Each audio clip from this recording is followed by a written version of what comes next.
그래서 견성하지 못한 사람이 함부로 부처라고 깨달았다라고 이렇게 일컬으면 이런 중생은 큰 죄인이란 말이에요. 그래서 많은 사람들을 속여서 악마의 세계로 떨어지게 한다. 만약 견성하지 못하면 12부경을 모두 설법한다고 해도 다 악마의 말이다. 악마의 권속이지 부처의 제자는 아니다. 좀 심하죠, 그죠? 이 틀린 말이 아니에요. 한편으로는 달마 스님이 한 말이잖아요. 견성하지 못했으면 12부경, 즉 모든 경전을 술술술술 잘 설법한다고 해도 악마의 말이래요. 그럼 뭐 이렇게 악마의 말이라고 할 것까지야 솔직히 있겠어요. 깨닫지 못한 스님들도 법문을 설하는 분들 많죠. 그리고 그분들은 그분 나름대로의 자신의 공부 안목을 가지고 중생들을 구제하고 자신의 재능을 가지고 공부하고 교화하고 할 수 있어요. 당연히 그럴 수 있어요. 근데 이 달마 스님의 말은 본질을 얘기하는 거예요. 본질을. 그걸 좀 과하게 얘기하는 거예요. 옛날 선사 스님들은 그냥 막 세게 얘기했단 말이에요. 그냥 뭐 이래저래. 왜? 달마 스님은 이런 말을 누구에게 했을까요? 딱 공부 근기 있는 딱 공부인, 소수 정예 공부인들, 그런 공부인, 내 제자로 오겠다, 받아주십시오. 달마 해가처럼 눈 속에서 몇 날 며칠이고 법을 구합니다 하고, 눈 맞으면서 몸이 얼더라도 팔을 잘라서라도 나는 법을 구합니다 하는 이런 그냥 높은 근기의 공부인들에게 하는, 그런 제자들에게 하는 법문이니까 이렇게까지 강하게 얘기했겠죠. 달마스님도 저처럼 이렇게 대중에게 얘기했었다면 이렇게까지 세게 얘기를 안 하셨을 거예요. 근데 저도 예를 들어 제 제자가 만약에 있다면, 제 만약 상자가 왔다면 이렇게 얘기하겠죠. 명확하게 얘기했겠죠. 근데 막 이렇게 대중적으로는 그렇게 얘기할 수 없는 측면이 있어요. 이게 뭐, 왜냐하면 이게 뭐 눈치 보거나 이래서가 아니에요. 대중들을 구제하는 데는, 소수 엘리트를 구제하는 데는 칼 같은 이런 부분이 필요하고요. 대중을 구제하는 데는 대중에게 모두를 구제할 수 있는 유한 방편이 필요해요. 반드시. 그게 이제 선사 스님들과 부처님이 다른 점이에요. 선사 스님들은 강렬하게 파사 현장, 삿된 걸 강렬하게 깔아뭉개고 깨뜨렸을 뿐만 아니라 옳은 것조차 깼어요. 선사 스님들은. 우리가 막 강호 이런 말 하잖아요. 이쪽 저쪽에 가장 유명한 큰 스님들 누구지? 석두와 누구예요? 약간 그 가장 큰 스님들, 청원 행산이, 이런 가장 어른 스님들이 서로가 서로를 인정 안 했단 말이에요. 깼단 말이야. 이 스승이 저 스승을 딱 깬단 말이에요. 그건 그 스승을 깨는 게 아니에요. 그 스승의 방편에 치칠 수 있는 것을 내가 깨뜨려 주는 거예요. 말이란 필시 방편일 수밖에 없으니까. 마조의 법문을 대매 법상 스님은 마조 스님이 즉심즉불이다 이랬는데, 그래서 법상 스님도 가서 즉심즉불이야 이렇게 가르쳤단 말이에요. 나중에 어떤 제자가 찾아와서는 스님, 마조 스님 요즘에는 즉심즉불 안 합니다. 요즘은 비심비불합니다. 그랬더니 마조가, 그 노장이 미쳤나? 그 노장은 계속 비심비불하라래라. 나는 즉심즉불이다. 그게 마조 스님을 깐 게 아니에요. 부정한 게 아니에요. 이렇게 선의 스승들끼리도 깨때린단 말이에요. 이건 완전 칼날 같은 거예요. 선의 조사 스님들의 방편은. 이런 측면이 공부인들에겐 필요해요. 그러나 부처님은 어떻게 했어요? 부처님은 공부인들만 알아 이러지 않았단 말이에요. 부처님은 제자들, 스님들과 함께 탁발 나가서 들어와서 공양하고는 스님들에게 법문을 했어요. 그때는 좀 강하게 얘기했겠죠. 근데 이제 오후에 제가자들을 위한 법문을 항상 하셨고, 부처님은 항상 높고 낮은 모든 근기의 일체 중생에게 다 법문을 설했어요. 그러니까 법문을 설한 방식도 설해 주셨어요. 아주 낮은 근기의 중생들에게는 쉬운 얘기 해야 된다. 시론, 계론, 생천론 이거 해야 된다. 보시에 대한 법문하고, 계율 지키고 착하게 살아야 된다. 이건 착한 일이고 이건 나쁜 일이고, 말과 생각과 행동으로 어떤 일을 하는 게 착한 일이고 나쁜 일인지 이런 것부터 가르쳐야 된다. 이런 인과적인 법문을 가르쳐야 된다고 얘기하셨단 말이에요. 이런 어떤 쉬운 단계의 법문에서는 모든 게 허용이 됐어요. 방편에 허용이 됐단 말이에요. 그러니까 부처님이 위대한 스승인 거죠. 일체 중생을 모두를 구제하셨단 말이에요. 그래서 이렇게 이 대중적인 법문을 할 때는 부처님과도 같은 무한한 어떤 자비 방편의 측면이, 응병여약의 측면이 분명히 필요합니다. 그런데 선사 스님들은 그런 입장이 아니었단 말이에요. 그냥 공부할 사람들만 와라. 근기 안 되면 행자를 한 6년 한 달이잖아요. 스승 밑에 제자로 한 1년, 2년, 3년 버티는 사람들만, 야, 너는 공부 배울 준비가 됐구나. 준비된 사람만 딱 공부를 가르쳤어요. 그러니까 딱 아주 날카롭게 가르쳤단 말이에요. 그러니까 이런 말을 할 수 있었던 거죠. 그러니까 이런 말에만 무조건 또 사로잡힐 필요도 뭐 굳이 없습니다. 근데 이런 측면이 분명히 있는 건 확실하죠. 알고는 있어야죠. 그래서 이렇게 견성하지 못하면 12부경을 모두 설법한다 해도 다 악마의 말이요, 악마의 권속이지 부처의 제자는 아니다 라고 이렇게 선사 스님들의 측면이 이렇게 말한 측면이 있다. 이렇듯 검고 흰 것도 분간할 줄 모르는데 무엇에 의지해 생사를 면하겠느냐. 만약 견성하면 부처요, 견성하지 못하면 중생이다. 그러나 중생의 성품을 떠나서 따로 얻을 부처의 성품이 있다고 한다면 부처는 지금 어디에 있느냐. 중생의 성품을 떠나서 따로 얻을 부처의 성품이 있다고 한다면 부처는 지금 어디에 있느냐. 여기서 말하듯이 중생의 성품을 떠나서 따로 얻을 부처의 성품, 이런 게 없단 말이에요. 여러분은 지금 중생의 속성을 쓰고 있잖아요. 말하고 생각하고 행동하고 신구의 삼업을 짓고 있고, 탐진치 삼독을 가지고 탐진치 삼독으로 신구의 삼업을 지으면서 유의의 행을, 업을 짓고 살아가고 있단 말이에요. 삿된 말도 하고 뭐 욕설도 할 수 있고요, 삿된 업도 질 수 있어요. 그런데 그 모든 말과 생각과 행동, 뭐가 하냔 말이에요. 그것을 바다가 곧 파도이듯이, 파도는 이런 파도도 있고 저런 파도도 있고 다양한 파도가 있어요. 우리가 분별해서 보면 아름다운 파도도 있고 별 볼 일 없는 파도도 있고 좋은 파도도 있고 나쁜 파도도 있어요. 파도가 사람을 집어삼켜가지고 사람을 익사하게 만들었다 하면 그 파도 나쁜 파도잖아요. 사람의 분별의 입장에서 보면. 그리고 좋은 파도도 있고 나쁜 파도도 있고 선악이 있단 말이에요. 중생세간에는 파도의 입장에서 보면. 근데 바다 입장에서 보면 하나의 바다예요. 모든 파도가 그대로 바다잖아요. 우리가 하는 말과 생각과 행동이 전부 다 부처의 작용이에요. 모든 파도가 그대로 부처이듯이 우리의 모든 신구의 삼업이 그대로 부처의 행위예요. 부처를 써서 중생의 행동을 할 수밖에 없어요.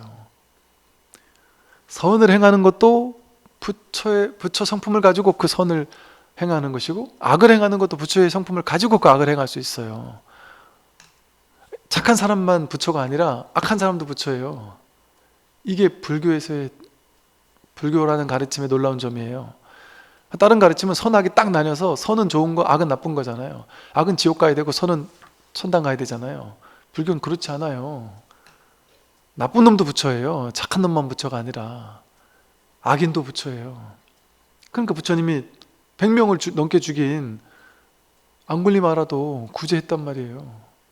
아무리 삿된 짓을 한 천하에 죽일 놈도 부처님에게서는 다 구제가 됐단 말이에요. 참회를 다 받아줬단 말이에요. 참회되지 않는 죄는 없어요, 부처님에게는. 그러니까 우리 불자들은 정말 이 공부하는 사람들은 정말 다행스럽죠.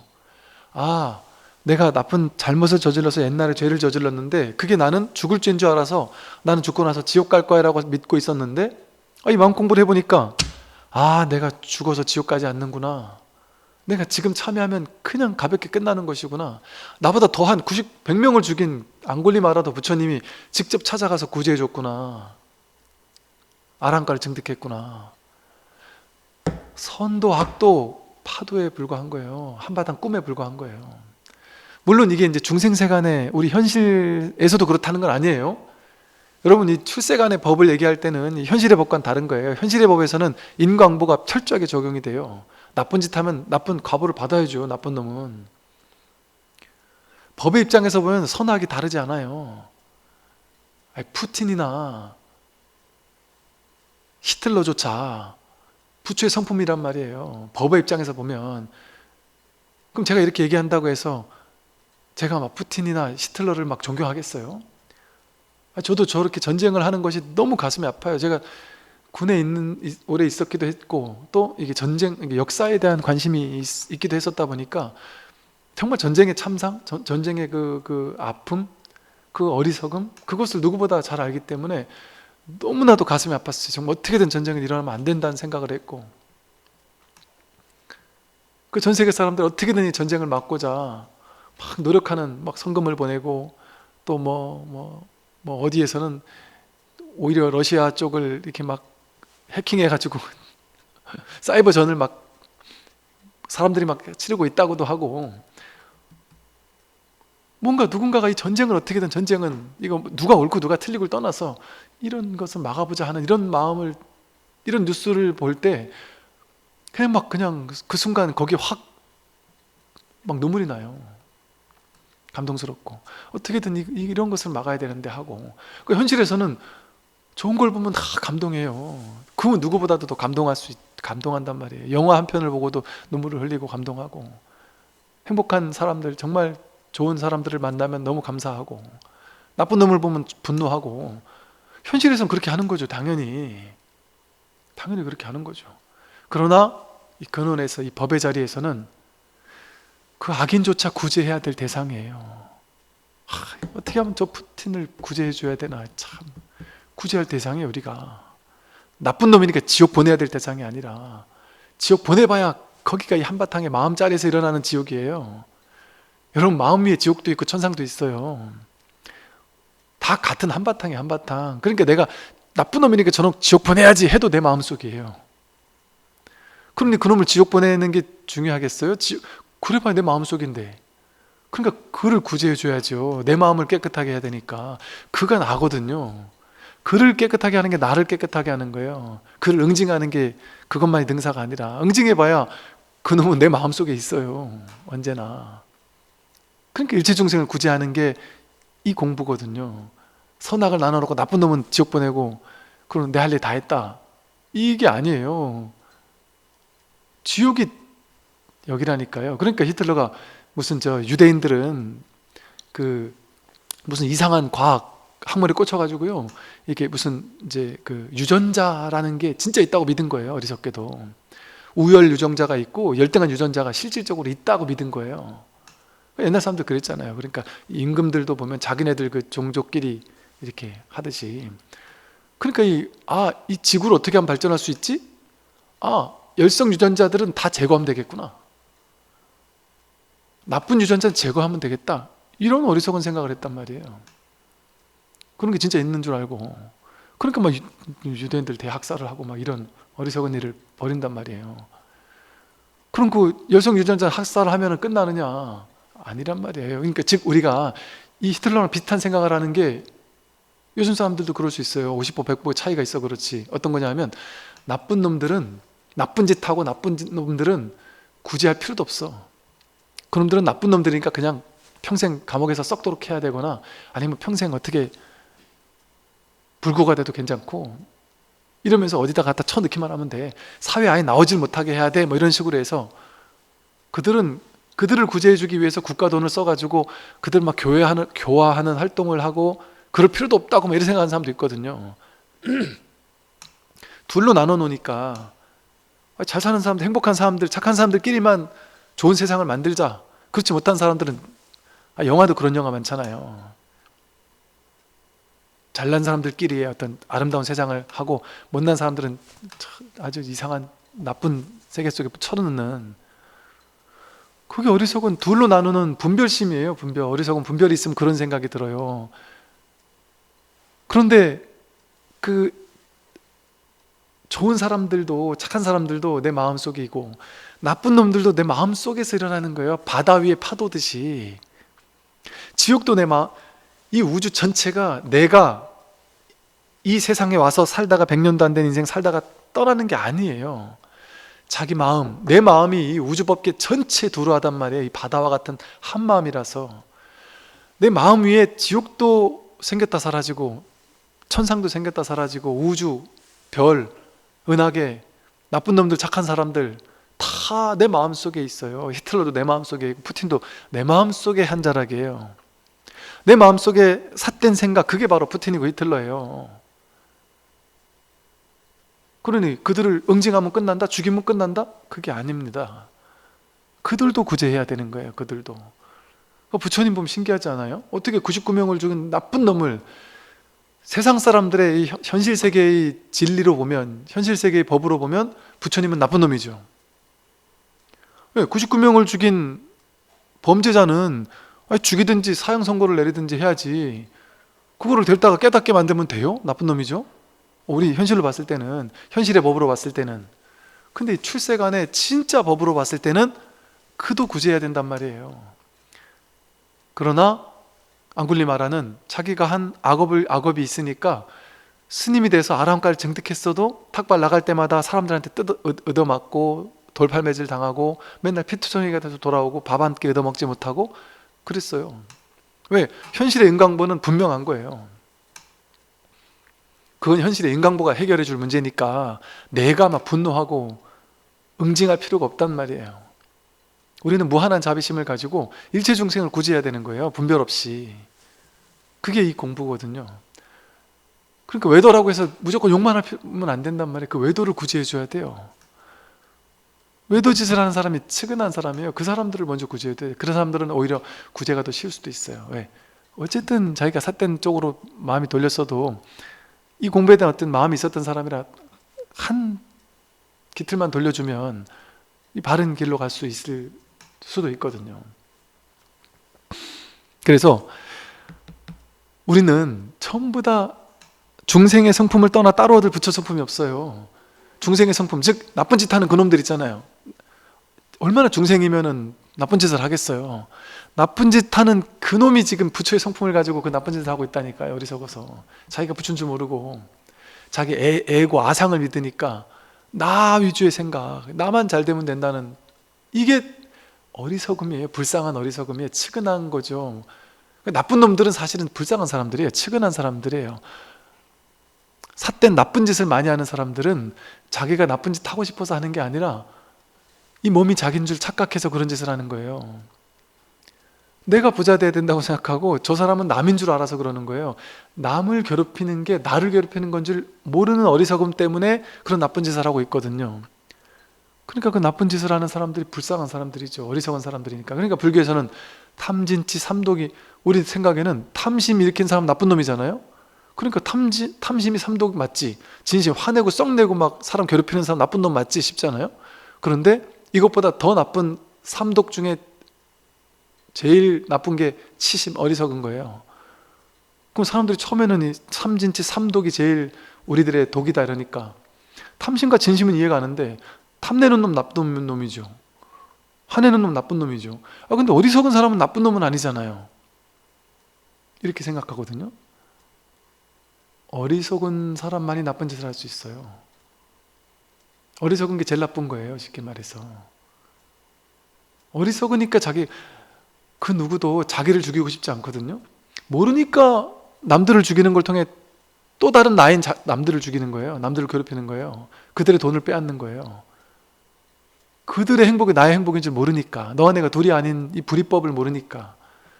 어리석음이 전부 다 모든 문제의 시작이에요. 그래서 이 불이법의 진실을 깨달으면 인류가 행복해지는 거예요. 인류가 다 함께 잘 사는 거예요. 이게 놀라운 공부예요. 이건 진짜 이건 세상의 그 어떤 공부와 완전히 다른 공부예요. 일체를 구제하는 공부죠. 이처럼 중생의 성품을 떠나서 따로 얻을 부처 성품이 없어요. 여러분들이 지금 화내고 있는 그게 부처 성품을 쓰고 있는 거예요. 부처 성품을 써가지고 지금 자기는 화내는 데 쓰고 있는 거예요. 부처 성품을 써가지고 자기가 지금 자기 욕심 챙기는 데 쓰고 있는 거예요. 그 또한 부처 성품을 써서 그러고 있단 말이에요. 말 한마디 하는 거, 숨 한 번 쉬는 거, 밥 하나 먹는 거, 물 한 모금 마시는 게, 이게 다 부처 성품을 써서 지금. 여러분, 이 손이 죽고 나면 이거 시체잖아요. 얘하고 이 몸뚱이하고 다를 게 뭐가 있겠어요. 얘도 지수화풍이 모인 거고 이것도 지수화풍이 모인 거잖아요. 그러니까 똑같은 진료예요. 지수화풍 똑같은 거 아니겠어요? 그런데 얘는 지 혼자 못 움직여요. 얘는 지 혼자 이렇게 막 움직인단 말이에요. 이거 누가 하는 거예요, 여기? 이 몸도 내가 아닌데 누가 하고 있단 말이에요. 눈으로 지금 보고 있단 말이에요. 눈이 본다고 하지만 눈이 보는 게 아니에요. 이 보는 게 없으면 이 보는, 그래서 견성이라고 할 때 견이고 성이다 그랬어요. 성품? 성품 뭐가 성품? 견성, 보는 성품 이란단 말이에요. 보는 게 성품이란 말이에요. 견이고 성이다. 보는 게 이게 누가 보는 거예요? 이게 성품이 보는 거예요. 말로 하면 이래요. 말로 하면 지저분해지는 거예요. 이렇게 선명하게 말하지만 이 선명하게 말하는 게 지저분한 거예요, 사실은. 근데 어쨌든 말로 표현하지 않을 수 없으니까 이 보는 거, 듣는 거. 아니, 눈이 본다고 하지만 꿈속에 잠자면서 눈을 감고 자고 있는데도 보잖아요. 꿈의 스토리를 다 보잖아요. 그 눈동자가 보고 있나요, 그게? 눈이 보는 게 아니에요. 귀가 듣는 거면 무조건 모든 소리를 평등하게 다 들어야죠. 근데 우리는 듣고 싶은 얘기만 들어요. 운동장에서 애들이 떠들고 있어도 자기 아들이 목소리만 들려요. 눈에 띄고.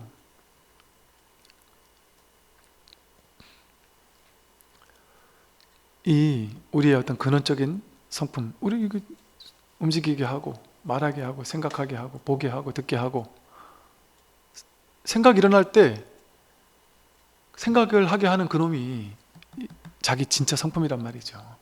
그럼 생각 속에 생각이라는 중생의 성품, 그 속에 부처의 성품이 있는 거예요. 생각의 모양을 따라가면 그거는 그 생각을 나와 동일시하는 거죠. 그러니까 나는 생각한다, 그러므로 나는 존재한다. 생각의 내용물을 나의 존재라고 생각하는 거예요. 그건 한 끗이 다른단 말이에요. 한 끗이. 생각의 내용물이 내가 아니라 생각하는 그 바탕이 나란 말이에요. 생각하게 하는 그 바탕, 그게 자기란 말이에요. 진짜 자기란 말이에요. 그러니 생각할 때 벌써 부처가 드러나고, 생각이라는 분별이라는 중생의 성품 속에 부처 성품이 그대로 깔려 있어요. 파도가 곧 바다이듯이 내가 삿된 생각을 일으킬 때든 좋은 생각을 일으킬 때든 그 생각의 내용물은 좋거나 나쁜데, 이 올라온다는 이 생각, 이 올라오고 있다는 이 생각, 이게 바로 부처 성품이에요. 부처 성품에는 평등해서 좋거나 나쁜 생각이 없어요. 그건 분별을 따라가니까 좋거나 나쁜 생각이지. 이렇게는 이게 바로 법이에요, 법. 그러니까 이렇게 드는 이게 바로 법이라고 한단 말이에요. 손을 이렇게 들어 올리는 이게 바로 법이다. 죽비를 치면서 이게 바로 법이다 한단 말이에요. 그러니 중생의 모든 행위가, 작용이 그대로 전체 작용, 그대로 법의 작용이에요. 여러분이 꼼지락꼼지락거리는 일체 모든 행동이, 모든 작용이 전부 다 부처작용이에요. 그거 어떻게 검증돼요? 여기 말한 것처럼 중생의 성품을 떠나 따로 얻을 부처 성품이 없다고 하는 말처럼, 내가 중생의 성품을 써서 말하고 생각하고 행동하고 움직이고 느끼고, 이 모든 것이 그대로 부처를 증명해주고 있어요. 깨끗한 바탕이 없으면 그 위에 그림을 그릴 수 없듯이, 스케치북이 없으면 그림 그릴 수 없듯이, 이 부처의 성품이 없으면 중생의 성품 가지고 생각도 할 수 없고 말도 할 수 없고 행동도 할 수 없고 볼 수도 없어요. 그 바탕 배경에 이 오지도 않고 가지도 않는 이 바탕이 있어야, 그래야 왔다 가는 게 그 위에서 왔다 갈 수 있어요. 왔다 가는 거 어디서 왔다 갈 거예요? 여기서 왔다 간단 말이에요. 자기 마음 위에서 왔다 가는 거예요. 왔다 가는 것들은 그러니까 신경 쓸 필요가 없어요. 지구도 왔다 가는 것들이잖아요. 이게 지구랑 이거랑 똑같아요. 이거랑 똑같아요. 먼지 티끌 하나 하고 왔다 가는 거잖아요, 전부 다. 그 왔다 가는 바탕. 그러니까 지구 원자폭탄 1000개가 떨어져서 지구가 가루가 돼도 이 바탕은 끄떡 없어요. 이 본 마음은. 중생의 성품이 곧 부처의 성품이다. 성품밖에 부처가 없으니 부처가 바로 이 성품이다. 성품밖에 부처가 따로 없어요. 이 성품이 바로 부처지. 그러므로 이 성품을 떠나서는 부처가 될 수 없고, 부처를 떠나서는 성품을 얻을 수도 없는 것이다. 이 성품을 떠나서 부처가 될 수 없고, 부처를 떠나 이 성품을 얻을 수 없다. 이게 바로 부처다. 묻는다. 만약 견성하지 못했더라도 염불하고 경읽고 보시하고 계행을 지키고 정진하며 널리 복을 닦고 이로운 일을 한다면 부처가 될 수 있습니까? 하고 물었어요. 답한다. 될 수 없다. 다시 묻는다. 어찌하여 안 됩니까? 답한다. 작은 것이라도 얻을 법이 있다면 이는 유의법이요 인과법이어서 과보를 받는 것이니 이는 곧 윤회하는 법이라서 생사를 면치 못하는데 언제 부처를 이루겠는가 했어요. 그거 세죠. 선사 스님들의 말은 만약 견성하지 못했더라도 우리잖아요. 우리 일반 중생들, 우리 불자들이잖아요. 우리 불자들 다 이거 하고 있잖아요. 견성하지 못했지만 연불하고 경 읽고 보시하고 계율 지키고 정진하고 널리 복을 짓고 이로운 일을 하고 있잖아요. 그렇게 한다면 부처가 될 수 있습니까? 하고 물었더니 될 수 없다. 단칼에 될 수 없다. 왜 될 수 없다고 얘기하는 줄 아세요? 이건 이제 법의 입장에서 얘기한 거예요. 법의 입장에서. 그러니까 이 말은 뭐냐면 그러니까 방편으로 보면 도움이 돼요. 방편으로 보면. 근데 법의 입장에서 보면 도움이 된다고도 할 수 없단 말이에요. 그러니 여러분 이제 이 불교의 중도 실상을 모르게 되면 제가 지금 이렇게 법문을 하는 것에 대해서 이해가 안 될 거예요. 욕할 거예요. 지 줏대가 없어 저 스님은. 이럴 수밖에 없어요. 된다 그랬다가 그런데 안 된다 그랬다가 안 되지만 그래도 영 안 되는 건 아니야 이런단 말이에요. 계속 이것도 세우지 않고 저것도 세우지 않는단 말이에요. 이 얘기도 하면서 이 얘기를 이 말을 하고 이 말의 자체를 쓸어버리고 저 말을 하고 저 말의 자체를 쓸어버린단 말이에요. 뺏는단 말이에요. 어떨 땐 이 말을 하고 어떨 땐 저 말을 한단 말이에요. 자기가 한 말을 싹 쓸어버린단 말이에요. 이 얘기를 하고 이거 아니야 했다가 그러나 아닌 것도 아니야 이런단 말이에요. 법은 이렇게 설해야 돼요. 이게 바로 중도를 설하는 방식이에요. 그러니까 중도를 설하는 것은 중생들의 분별지로는 틀렸다는 말밖에 안 나와요. 왜? 분별지에서는 이해가 안 되니까. 분별지에서는 맞는 거 아니면 틀린 거고 옳은 거 아니면 그런 거고 큰 거 아니면 작은 거고 정법 아니면 사법이잖아요. 선 아니면 악이잖아요. 둘로 딱 나뉘는 중에 하나를 선택해야지만 분별지에서는 명쾌하잖아요. 근데 선은 악을 기반으로 해서 선일 수 있어요. 악이 없이 어떻게 선일 수가 있어요? 선과 악은 둘이 아니에요. 서로를 의존해서만 선악일 수 있으니까 선이 없으면 악이 없고 악이 없으면 선이 없어요. 선과 악은 뗄래야 뗄 수 없는 불의의 관계예요. 선이고 악이고 악이고 선이에요. 나쁜 놈이고 좋은 놈이에요. 법에서는, 이 중도 안목에서는. 근데 이거는 분별심이 펼쳐내는 논리로는 말도 안 되는 소리죠. 그러니까 이 법문을 일반 사람들은 못 듣는 거예요. 왜? 분별심은 뭘 원해요? 뭔가 한 가지 옳은 거 하나를, 둘 중에 옳은 거 하나를 딱 정하고 아무리 힘들어도 그렇게 가려면, 이 하나로 가려면 이렇게 하면 된다고 방법을 딱 가르쳐줘야 시원하죠. 그럼 아무리 힘들어도 내가 이것만 하면 된다니까 나 해보겠습니다 할 마음이 난단 말이에요. 너가 아무리 힘들어도 좌선 1000시간 하면 깨닫는다. 신무장구 대단하니 10만독 하면 깨닫는다. 뭐 이런 뭔가 명확한 길이 있으면 우리는 훨씬 편하단 말이에요. 방법 있고 길이 있으니까. 근데 이 공부는 이 얘기를 했다가 그것도 아니다. 저 얘기를 했다가 그것도 아니다. 이것이 아닌 것도 아니다. 어디에도 내가 딱 우리를 어디에도 머물지 못하게 한단 말이에요. 이게 무주법이라고 해요. 그래서 머물지 않고 마음을 내도록 이끈단 말이에요. 응무소주 이생기심, 머무는 법 없이 마음을 내도록 어디도 머물지 못하게 만들어버려요. 그러니까 이 법문은, 바른 직진심의 법문은 들으면 들을수록 모르겠는 거예요. 아는 게 다 사라진단 말이에요. 아는 걸 다 빼앗는 공부를 하는 거니까. 그래서 이건 도통 알아들을 수가 없다. 이렇게 돼야 된단 말이에요, 공부가. 그래서 분별이 콱 막혀야 돼요, 분별이. 그러니까 제가 이런 얘기를 하면서도 하는 거예요. 견성하지 못했더라도 연불하고 경 읽고 보시하고 계행을 지키고 정진하고 복 짓고 이런 일을 하면 부처, 이거 한다고 부처가 되는 건 아니에요. 여기 말했듯이 될 수 없다 이랬단 말이에요. 이거 하면 어떤 공덕이 있느냐? 부처 되는 건 아닌데 어떤 공덕이 있느냐? 연불하면 연불의 공덕이 있겠죠. 뭔가 삼매를 얻거나 이럴 수 있겠죠. 마음이 고요해질 수 있겠죠. 부처님을 그리워하니까 연불이 무조건 나쁘지 않거든요. 저도 이제 상담을 하다 보면 어떤 사람에게는 보살님 같으면 연불을 좀 하세요 이렇게 얘기를 해요. 그런 게 필요한 사람이 있어요. 왜? 내가 뭔가 이렇게 딱 중심이 안 서 있어서 부처님의 가피 같은, 자기가 부처라고 해도 믿지를 못해요. 자기가 부처라고 해서 자기를 믿어야 되는데 이걸 못 믿는 사람에게는 부처님을 믿으세요 이러면 믿어요. 아직 근기가 자기 부처를 믿으라면 이거는 못 받아들인 사람이 있단 말이에요. 근데 부처님의 가피가 분명히 있다 이러면 믿는다니까요. 신심을 내서. 그럼 부처님을 연부를 하면 부처님의 신묘한 가피가 다 있습니다. 분명히 있습니다. 이렇게 하면 그 얘기는 믿는 사람들이 있어요. 혹은 일시적으로 너무 힘들 때는 그런 얘기를 해줘도 더 좋을 수도 있어요. 그러면 그런 사람에게는 부처님 명호를 외우면서, 부처님 명호를 왜 외우고 있느냐, 내가 바로 본래 부처님이기 때문에 부처님 명호를 외우면 내 안에 있는 부처가 이 법신 부처님을 알아보게 된다. 그 부처가 부처를 간절히 그리워하니까 그게 연불이다. 그러니까 연불을 하게 되면 내가 이 법신 부처님이 나와 함께 한다. 나에게 힘을 실어준다. 이런 식의 방편을 쓴단 말이에요.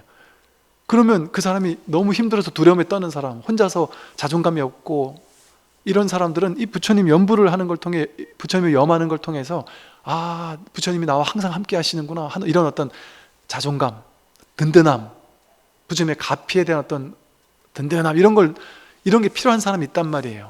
그런 사람에겐 연불 하시라고 해요. 그런 사람에겐 이게 아주 효과를 발휘한단 말이에요. 그러나 이제 어느 정도 내가 딱 자기 중심이 잡히고 나면 이제는 연불 굳이 할 필요 없다 이렇게 다시 빼앗아 버린단 말이죠. 그러니까 어느 정도까지 가는 데까지는 이런 방편들이 도움될 수 있어요. 연불도 도움되고 독경도 도움되고 좌선도 도움되고 다 도움이 될 수 있어요. 당연히 어느 정도 가는 데까지는. 화성의 비유라 그래서 저기 부처 자리까지 가는데 도움되는 건 아니지만 저까지는 못 가지만 이 방편 가지고 요 중간에 화성 있는 데까지, 중간 지점에 있는 여기까지 근기를 높이는 데까지는 이 공부들이 도움될 수 있단 말이에요. 이게 다 화성의 비유예요. 모든 방편들은.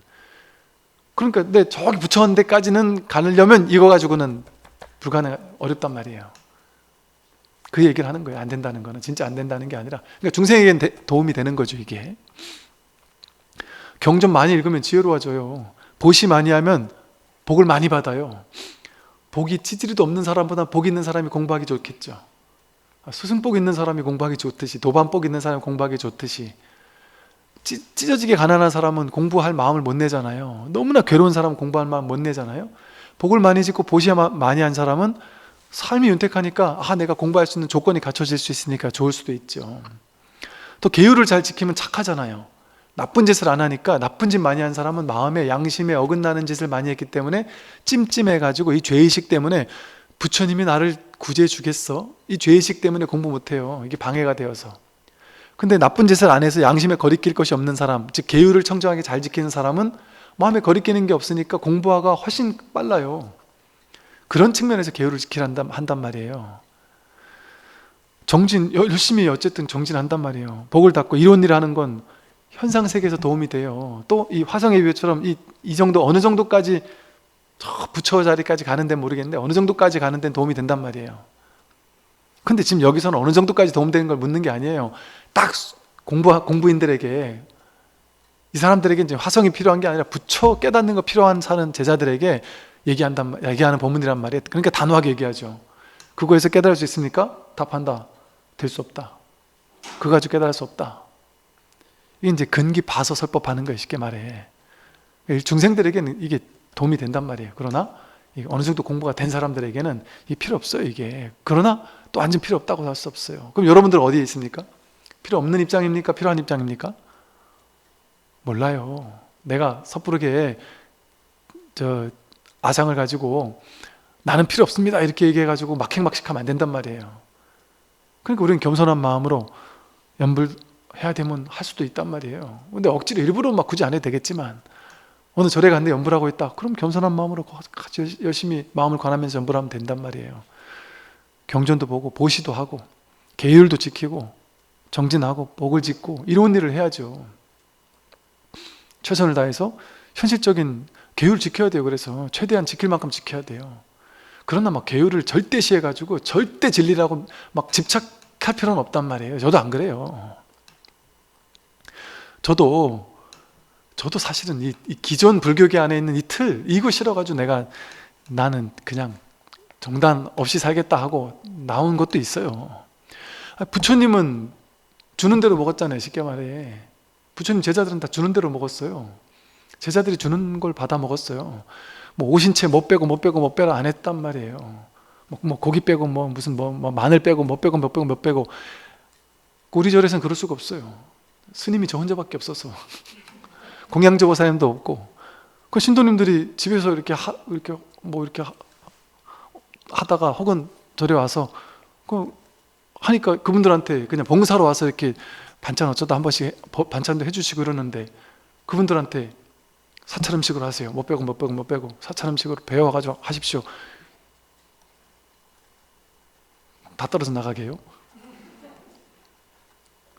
그냥 그분들 하는 방식대로 해야 되는 거예요. 그냥 그분들 해주신 대로 먹어야 되는 거예요. 그냥 얻어먹는 사람이 뭘 이거 해달라 저거 해달라 이거 빼라 저거 빼라 그런 말을 하면 되겠어요? 주는 대로 먹는 게 맞는 거지. 그냥 주는 대로 먹는 거예요. 그리고 그게 법에 맞다고 생각해. 저는 그 부처님 방식이라고 생각해요. 부처님은 그러고 사셨으니까. 근데 기존 불교계에서는 이렇게 얘기하면 안 돼요.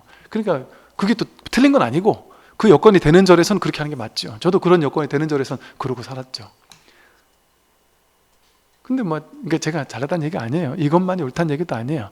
그러니까 저도 이 계율을 지키려고 노력은 하지만 이게 다 지키지 못해요. 개차법을 잘해요. 10건 10줄 알고 닫을 건 닫을 줄 알아요. 그런다고 해서 함부로 막행막식하고 살지도 않아요. 최선을 다해서 제가 살 수 있는 만큼 양심에 거리낌 없는 계행을 하고 살아요. 그게 겉에 드러나는 계율과는 좀 다를 수도 있어요. 어쩌면 스님들 계율에는 노래도 듣지 말라 그러거든요. 노래 듣지 말라래요. 전 노래도 좋아해요.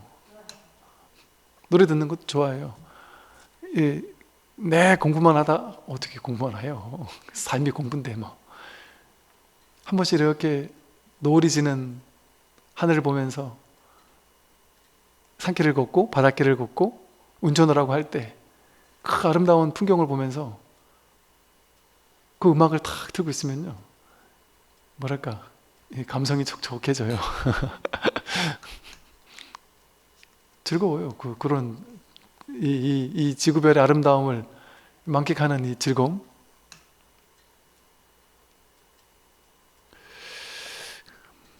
그래서 이 계행을 지킨다, 그럼 이건 뭐 반드시 지킨다라는 걸 묵힐 필요도 없단 말이에요. 우리가 최선을 다해 지켜야 될 땐 지켜야 되겠지만, 그래서 답한다. 어찌해서 안 됩니까? 했더니 답해요. 작은 것이라도 얻을 법이 있으면 이는 유의법이어서 인과법이어서 과보를 받는 것이니 이는 곧 윤회하는 법이라서 생사를 면치 못하는데 언제 부처를 이루겠냐. 즉 작은 것이라도 얻을 법이 있으면, 여러분이 보세요. 연불에서 연불자 극락왕생, 간경자 해안 통투 이런단 말이에요. 즉 연불하면 극락왕생 하는 걸 얻으려고 연불하는 거 아니에요? 간경자 해안 통투, 간경을 하는 걸 통해서 해안을 얻으려고 하는 거잖아요. 그러면 나는 여기는 지금 불국토가 아니란 얘기잖아요. 그러니까 연불이라는 인을 쌓아서 극락왕생이라는 얻을 법이 있는 거잖아요. 뭔가 얻고자 하는 거잖아요. 여기 아닌 저기로 가려고 하는 거잖아요. 열심히 공부해가지고 해안이 열리려고 하는 거잖아요. 저쪽 지금 해안이 없다는 소리잖아요. 보시해가지고 복을 얻겠다는 거잖아요. 지금 복이 없다는 소리잖아요. 이게 현실에선 맞아요. 지금 복이 없죠. 지금 여기가 극락이 아니죠. 지금 여기 해안이 없죠. 그런데 법의 자리에서 보면 진심으로 여기가 극락이에요. 여러분이 바로 해안을 갖추고 있어요. 부처를 쓰고 있어요. 늘 지혜가, 자기에게 지혜가 있어요. 자성삼보라고 하듯이 자기에게 법이 그대로 있어요. 보시해야지만 보시의 공덕을 받는, 복을 받는 게 아니에요. 그런 복은 작은 복이에요. 유의 조작하는 복이잖아요. 진짜 복은 무량대복이에요. 복을 지을 필요 없이 본래 갖추어진 복, 여러분에게 100% 구족돼 있어요. 정말로. 이거 말하려면 길어서 오늘 못하는데, 여러분 전부 다가 개별적으로 다 복을 갖추고 있어요. 완벽하게 갖추고 있어요. 그런데 나에게 이 999의 복이 갖춰져 있는데 1인 것처럼 보이는 자기 분별망상이 거의 100의 복이 주어져 있는데 분별망상이 복이 없다라는 상을 만들어내 놓고서는 그 상으로 만든, 자기가 만든 허망한 복을 추구하니까 자기가 복이 없는 것처럼 착각하고 있는 거예요. 무량대복이 이미 갖춰져 있어요, 우리 모두에게. 그 복을 누리고 있고 지금. 근데 자기는 자기에게 있는 복에는 관심이 없어요. 남들에게 있는 복에만 관심이 있어요. 비교해서 나보다 더 많이 있는 사람들의 복, 희한하게 사람들은 남들의 인생에 자꾸 기웃거리고 개입하고 부럽다 한단 말이에요. 자기 복은 내팽개치고 자기에게 완벽하게 갖춰져 있는 복에는 관심 없고, 그러니까 복이 없는 것처럼 느껴지는 것이고, 그러니까 복을 지어야 되는 줄 착각하는 거예요. 물론 현실에서는 지어야 되겠지만, 하야 참 말이 이거 하라는 거야 말하는 거야, 그죠? 그래서 중도를 새겨들어야 돼요. 그래서 이렇게 여기서 저기로 가는 건 유의조작이에요. 작을 것이라도 얻을 법이 있다면 그건 유의법이에요. 유의조작해서, 유의라는 건 애써서 뭔가를 얻어서 조작해서 만들어야 된다는 거잖아요. 조작할 게 없어요. 무의법이에요, 본래. 인과법, 원인을 제공해서 결과를 얻는 법이잖아요. 그럼 깨닫는 거는 비인비과예요. 본래 깨달아 있으니까 원인을 제공해서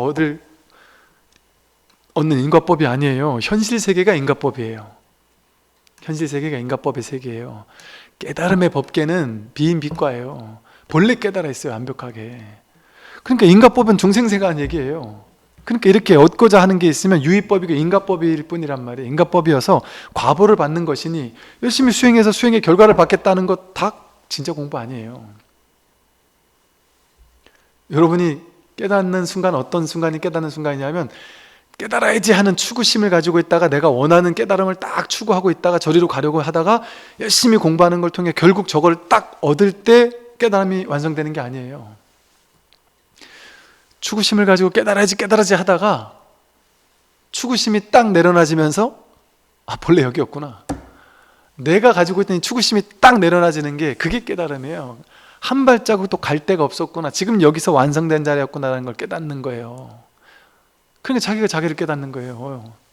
본래 있는 걸 깨닫는 거예요. 본유금유. 본래 있는 게 언제나 지금 있단 말이에요, 이 진실이. 그러니까 가는 공부가 아니에요, 이거는.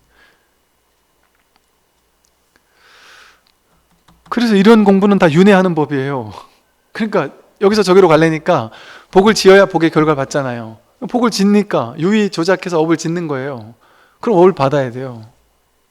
그러니까 윤회하는 법이죠. 좋은 업을 많이 지면 천상 가고, 나쁜 업을 지면 지옥 가고. 윤회하는 법이에요. 윤회를 벗어나는 법이 아니란 말이에요, 이렇게 유의 조작하는 공부는. 그러니까 이 세상의 모든 공부는 열심히 이거 하면 어떤 결과를 보장해 주잖아요. 그건 다 윤회하는 법이에요. 그러니까 삼매도, 진짜 삼매는 이게 삼매라고 하는 거예요. 앉아가지고 오랫동안 참선하면